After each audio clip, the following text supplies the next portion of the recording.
अच्छा सिला दिया तूने मेरे प्यार का, यार ने ही लूट लिया घर यार का। ये कहना, ये गाना पटना से लेकर दिल्ली तक गूंज रहा है। नीतीश कुमार के खेमे में जितने भी मुस्लिम नेता हैं, उनके दिल में इस वक्त इसी गाने की धुन बज रही है कि नीतीश कुमार तुमने अच्छा सिला दिया, आज तुमने ही हमारा घर लूट लिया। मुसलमान कह रहे हैं कि आज जिस वक्त संशोधन के नाम पर जिस तरीके से तुमने मुसलमानों के साथ गद्दारी की, इसके बाद क्या ही कहें, बेवफा निकले आप। नीतीश कुमार ने कभी ऐसा सोचा भी नहीं होगा बीजेपी जेडीयू के साथ इतना बड़ा खेल कर देगी। आखिर वही हुआ जिसका डर था।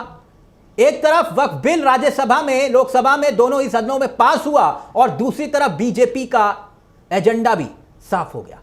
बीजेपी के इस खेल में नीतीश कुमार फंस गए, बीजेपी के सहयोगी फंस गए। आज बात इन पोस्टरों तक सीमित नहीं है जो आप मेरे पीछे देख रहे हैं। वक्फ बिल को लेकर जेडीयू में बगावत की पहली चिंगारी सीनियर नेता कासिम अंसारी के इस्तीफे से शुरू हुई दोस्तों, और उनके इस्तीफे के बाद अब यह कहां जाकर थमेगी कोई नहीं जानता। कासिम अंसारी का इस्तीफा हुआ। अशफाक कासिम जनाब राज्यसभा के पूर्व सांसद हैं, नीतीश कुमार के बहुत करीबियों में से एक हुआ करते थे। जनता दल यूनाइटेड के सबसे बड़े मुस्लिम चेहरों में से जो 2-3-4 चेहरे हैं, उनमें से अशफाक करीम एक हुआ करते थे। यानी जेडीयू के सीनियर नेता मोहम्मद कासिम अंसारी ने लोकसभा में वक्फ बिल का समर्थन करने पर पार्टी के सभी पदों से इस्तीफा दे दिया। इन तमाम इस्तीफों के बीच एक इस्तीफा और हुआ, और वो इस्तीफा था शहनवाज मलिक का। दोस्तों, शहनवाज मलिक ने अपना इस्तीफा दे दिया और उनका यह कहना है, सबसे पहले आप ये जान लीजिए, क्योंकि शहनवाज मलिक का हम जिक्र करते हैं, ये वहीं से आते हैं जहां से चिराग पासवान की राजनीति होती है। शहनवाज मलिक जो है, नीतीश कुमार की पार्टी जेडीयू में अल्पसंख्यक सभा के प्रदेश सचिव के पद पर तैनात थे, साथ ही वो जिला अध्यक्ष भी थे। यानी एक बड़े नेता नीतीश कुमार की पार्टी को अलविदा कह दिया। शहनवाज मलिक ने अपनी चिट्ठी में लिखा, अलविदा जेडीयू, अलविदा नीतीश कुमार। उन्होंने कहा कि हम आपको सेकुलर मानते थे, आप सेकुलर लोगों के सबसे बड़े ध्वजवाहक थे, लेकिन वक्फ बिल के मसले पर आप बीजेपी के साथ खड़े हो गए। सब कुछ खुलकर साफ हो गया कि आप कहां खड़े हैं। नीतीश कुमार जो समर्थन दिया है, ये बहुत ही अफसोस की बात है, जिसकी वजह से आज मैं जेडीयू यानी नीतीश कुमार जेडीयू इस पार्टी के तमाम जिम्मेदारियों से मैं इस्तीफा देता। लेकिन दोस्तों, सिर्फ इतना ही नहीं है, नाराज नेताओं की एक लंबी फहरिस्त है, तमाम बड़े नाम हैं। नीतीश की पार्टी में मुस्लिम समाज से ही एक नाम आता है, बिहार राज्य में शिया वक्फ बोर्ड के चेयरमैन और जेडीयू के नेता सैयद अफजल अब्बास का। इस बिल पर उन्होंने भी नाराजगी जाहिर की खुलकर। गुलाम गौस का जिक्र जरूरी है यहां। जिस तरह से इस्तीफे एक के बाद एक हो रहे हैं, शहनवाज मलिक का इस्तीफा, कासिम अंसारी का इस्तीफा, सैयद अब्बास का इस्तीफा, अपनी नाराजगी का इजहार कर रहे हैं। साफ तौर पर जेडीयू में सियासी भूचाल आ चुका है। तो बीजेपी यही चाह रही थी, बीजेपी खुश है। जेडीयू को जितना नुकसान उतना बीजेपी को फायदा। लेकिन यह कोई आखिरी खबर नहीं है दोस्तों, क्योंकि जब से इस्तीफों की झड़ी लगी है, उसके बाद एकाएक मुस्लिम नेता नाराजगी जाहिर कर रहे हैं। लोग इंतजार कर रहे हैं। लोगों को पता था, इन लोगों को खास तौर पर, कि क्या होने वाला है। नेताओं ने भी लगता है इस्तीफे पहले से ही टाइप कर रखे थे, इंतजार में बैठे थे। नीतीश कुमार कहां खड़े होंगे यह साफ तौर पर दिखाई दे गया। लेकिन जैसे संजय झा और उनके साथ में लल्लन सिंह ने जिस तरह से सदन के भीतर सरेंडर किया, उससे बिल्कुल साफ हो गया कि नीतीश इस वक्त बीजेपी के हाथ में पूरी तरह से खेलते हुए नजर आ रहे हैं। आप मोदी जी को कोस रहे हैं। अरे भाई, मोदी जी का चेहरा अगर आपको पसंद नहीं आता है तो मत देखिए मोदी जी की तरफ। जेडीयू के नेता नवाज मलिक ने पार्टी से इस्तीफा दे दिया। मोहम्मद नवाज मलिक अल्पसंख्यक मोर्चे के प्रदेश सचिव हैं। साहब इस्तीफा देते हैं, उनकी खबरें छपती हैं। इस्तीफे में वो बताते हैं कि किस तरह से जेडीयू के नेता बीजेपी के हाथों कठपुतली की तरह खेल रहे हैं। मुस्लिम नेता हैं, अब पब्लिक के बीच में, आम जनता के बीच में इन्हें जाना है।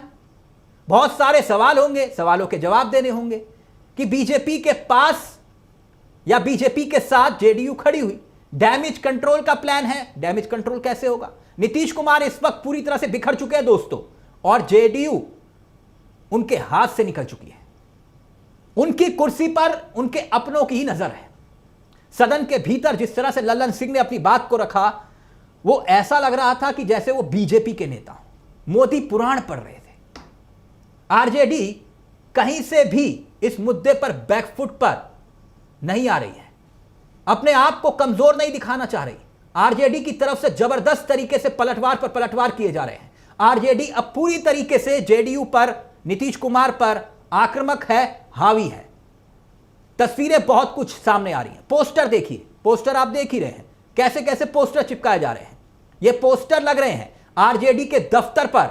आरजेडी के दफ्तर के बाहर बताया जा रहा है कि गिरगिट की तरह रंग बदल रहे हैं नीतीश कुमार। और ये रंग बदलने की सियासत इफ्तार पार्टी तक आ रही है। इफ्तार पार्टी जो कुछ रोज पहले नीतीश कुमार ने दी, इफ्तार पार्टी देकर ठग लिया नीतीश कुमार ने। ईद में टोपी पहनकर टोपी पहना दी नीतीश कुमार ने। एंड वक्त पर धोखा दे दिया, एनआरसी पर भी धोखा दे दिया। जनता चुनाव में सबक सिखाएगी, इस तरह के पोस्टर चिपके हुए हैं। मुसलमान नाराज है, मुस्लिम नेता नाराज हैं, साथ छोड़ के जा रहे हैं, नीतीश अकेले पड़ रहे हैं। वैसे वक्फ बिल को लेकर जेडीयू में बगावत की पहली चिंगारी, और उसके बाद अब शोला बनती हुई दिखाई दे रही है, थम नहीं रही है। कासिम अंसारी से शुरू हुआ इस्तीफा, अब लगातार एक के बाद एक मुस्लिम नेताओं के इस्तीफे आते जा रहे हैं। तो क्या वाकई में नीतीश कुमार फंस चुके हैं, या नीतीश कुमार की जेडीयू अब खत्म होने की कगार पर है? ऑपरेशन जेडीयू अमित शाह और बीजेपी का, मोदी का कामयाब हुआ। एक के बाद एक इस्तीफे हो रहे हैं। तमाम बड़े नेता इस्तीफे दे रहे हैं जो मुस्लिम चेहरे हैं। वैसे मुसलमानों के इर्द गिर्द की सियासत को लगता है अब नीतीश कुमार दरकिनार कर चुके हैं। पिछली बार भी उन्होंने जितने मुसलमानों को टिकट दिया, मुसलमान चुनाव जीत के नहीं आए। तो नीतीश कुमार या लल्लन सिंह या उनके उत्तराधिकारियों को लगता है कि अब मुसलमानों के साथ खड़े होकर क्या फायदा, बीजेपी से ही फायदा लिया जाए। लेकिन बीजेपी जानती है कि अब जेडीयू उसके हाथ की कठपुतली बन गई। ना सिर्फ जेडीयू बल्कि चिराग पासवान दोस्तों, जो तथाकथित सेकुलर है, वो भी इस मोर्चे को लेकर जे बीजेपी के साथ खड़े हो गए। बिल को लेकर जो मुस्लिम हितैषी होने का, राष्ट्र हितैषी होने का जिक्र करते हैं। जितिन राम मांझी छोड़िए, उत्तर प्रदेश जाइए, जयंत चौधरी हूं, वो भी साथ खड़े हो गए। तो ये तमाम किरदार हैं दोस्तों, तभी तो ये सियासत उबाल मार रही है। नीतीश कुमार पुराने वाले नहीं रहे। भले ही सारा क्रेडिट लल्लन सिंह सदन के भीतर मोदी को दे रहे थे, वहां पर नीतीश कुमार कहीं खड़े हुए नहीं दिखाई दे रहे थे दोस्तों। यानी नीतीश कुमार के साथ खेल हो चुका है, यह साफ हो चुका है। फिलहाल मुझे दीजिए इजाजत। नमस्कार, जय हिंद, जय भारत।